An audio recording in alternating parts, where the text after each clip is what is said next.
중상모략하는 그런 얘기들을 듣기를 좋아하고 동참하기도 하고 자신도 그러한 일을 저지르는데, 그러나 그와 반대로 성경에서는 선을 행할 줄 알고도 행치 않는 것은 죄라 이렇게 말씀하십니다.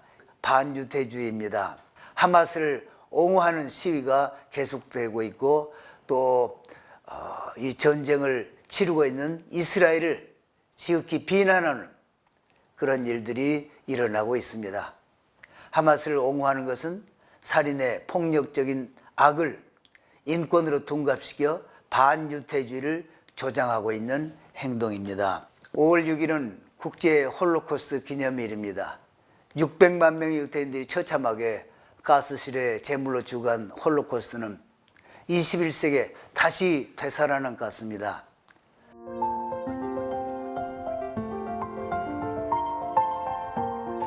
(14장) 1절부터 32절까지는 이 병에서, 짜라트 메쪼라가 짜라트에서 나았을 때 그가 이전의 상태, 즉 다 나아서 일반 백성으로 돌아가서 삶을 누릴 수 있도록 치러야 되는 정결의식, 예식을 설명하고 있습니다.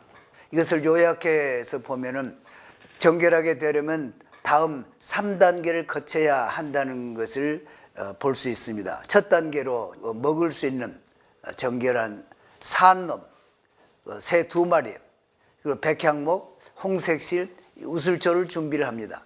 보면은 산 새를 왜 택했느냐? 새는 보통 짹짹짹 거리잖아요. 그러니까 입으로 비방하고 짹짹거리고 돌아다니는 그 교만함, 거만함, 이것을 그 산 새로서 희생물로 해서 앞으로는 그렇게 하지 말라는 그러한 것으로 하고, 백향목을 여기서 택한 것도, 백향목은 제대로 자란 백향목을 보면 키가 크고 풍채도 있고 또 넓고, 그래서 나무들 중에서 아주 풍채가 있는, 사람으로 보면 아주 거만한 태를 내고 있는 그런 백향목. 그리고 홍색실은 털실을 물을 들이는데 작은 달팽이 같은 생물, 아주 보잘것없는, 그래서 천한 그런 그 생물로부터 추출한 색깔, 홍색을 들여서 홍색실, 그 다음에 우슬초, 우슬초는 풀 중에서도 아주 이런 보잘것없는 아주 그러한 풀, 그런 것들을 준비를 하는데, 여기서 백향목하고 우슬초, 그러니까 거만한 것을 나타내는 것, 그리고 그 옆에 아주 보잘것없는 보통 그런 초라한 우슬초를 거기다가 홍색실로 이렇게 묶어서 새를 그렇게 질그릇에, 물 흐르는 질그릇을 거기다 놓고 거기서 잡아서 피에다 적셔가지고 메쪼라, 그 사람이 7번 뿌립니다. 그리고는 정하다 하고서 새를 살아있는 또 한 마리 새는 날려 보냅니다. 정결 예식입니다. 두 번째 단계 예식은, 정결 예식은 면도하는 것입니다. 그래서 왜 머리털을 깎느냐? 이것은 이 머리털을 깎는다는 것은, 머리는 사람의 생각의 근원이잖아요. 그래서 자기가 다른 사람보다 더 가치가 있다, 잘났다, 그래서 교만한 생각을 하고 있는 그런 사람의 머리를 깎아버림으로 그 사람을 겸손케 하는 것입니다. 그래서 여기서 행하는 그런 의식들은 사람들에게 이 메쪼라가 생긴 그 원인을 철저히 회개하고 겸손하라는 그런 그 의식들인데, 그 다음에 턱수염은 입에 나오는 거잖아요. 입 바로 가까이 있어. 그래서 입에 나오는 거, 남을 비방하는 거, 그 앞으로 멈춰라.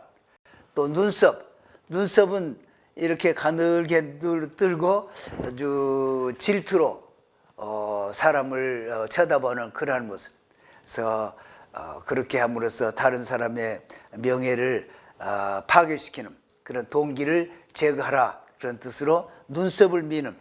그 세 번째 단계는 어린 수양 하나를 취하여 속건제로 드리고, 그래서 속건제와 그 다음에 속죄제와 그 다음에 번제를 드리도록 이렇게 합니다.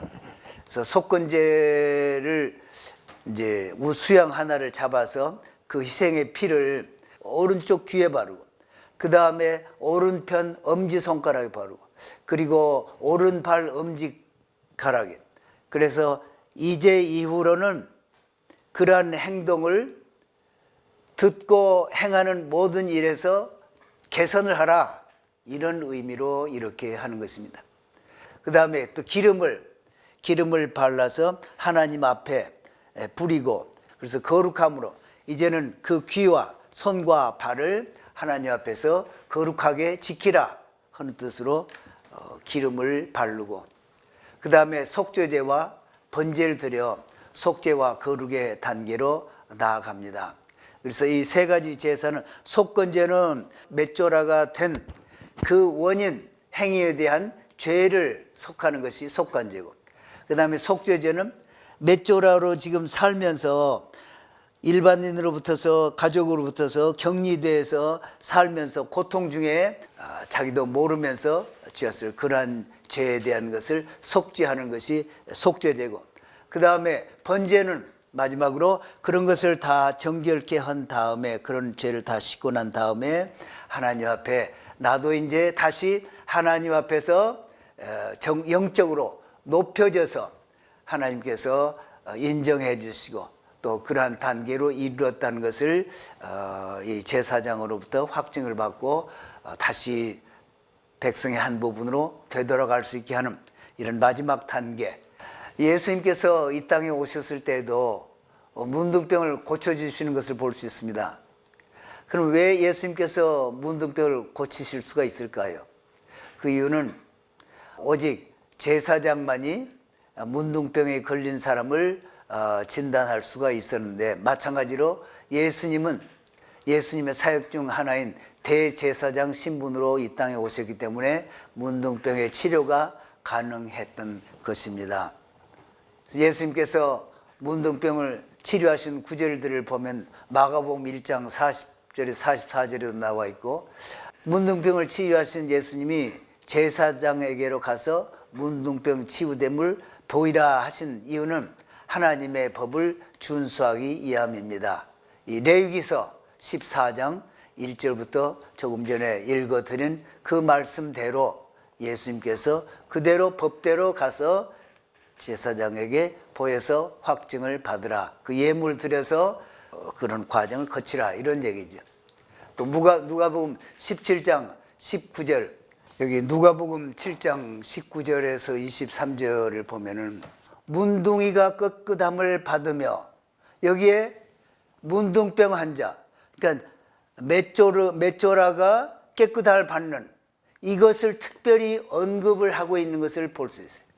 이것이 얼마나 심각한 문제인 것을 여기서 굉장히 중요한 포인트로, 메시아가 오면은 이렇게 고쳐진다는 것을 알기 때문에 맷조라를 치료하시는 분은 하나님이심을 알 수 있습니다.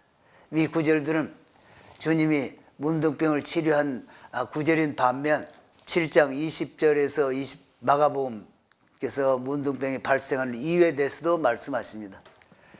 20절에 보면은 또 가라사대 때 사람에게서 나오는 것이 사람을 더럽게 하느니라.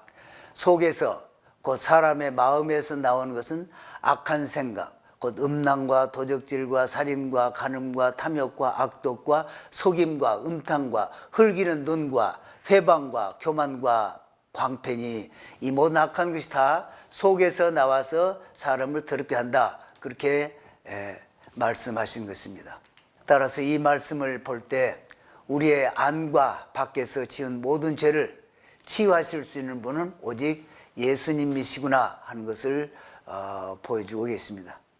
오늘날 우리는 짜라트에 매우 심각하게 걸렸습니다. 그것은 이스라엘에 대한 비방, 즉 반유태주의입니다.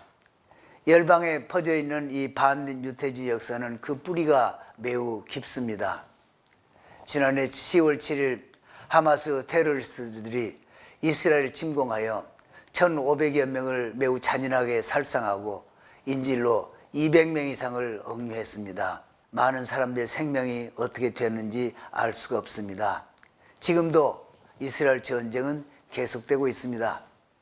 이런 와중에도 유엔을 비롯하여 미국 유명 대학 캠퍼스와 심지어 한국의 이스라엘 대사관 앞에서도 하마스를 옹호하는 시위가 계속되고 있고, 또 이 전쟁을 치르고 있는 이스라엘을 지극히 비난하는 그런 일들이 일어나고 있습니다.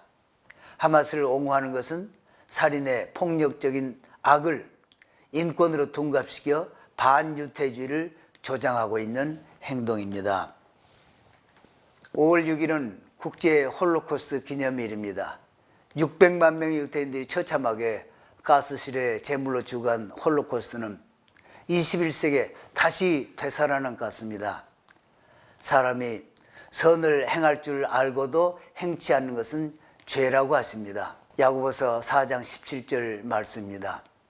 특별히 이 시대 2000년 만에 그 땅에 돌아와 나라를 세우고 발전시키기 위해 노력하는 이스라엘을 칭찬하고 격려하고 위로하고 돕는 일은 이스라엘의 하나님을 가장 기쁘시게 하는 일입니다. 바로 선을 행하는 일인 것입니다.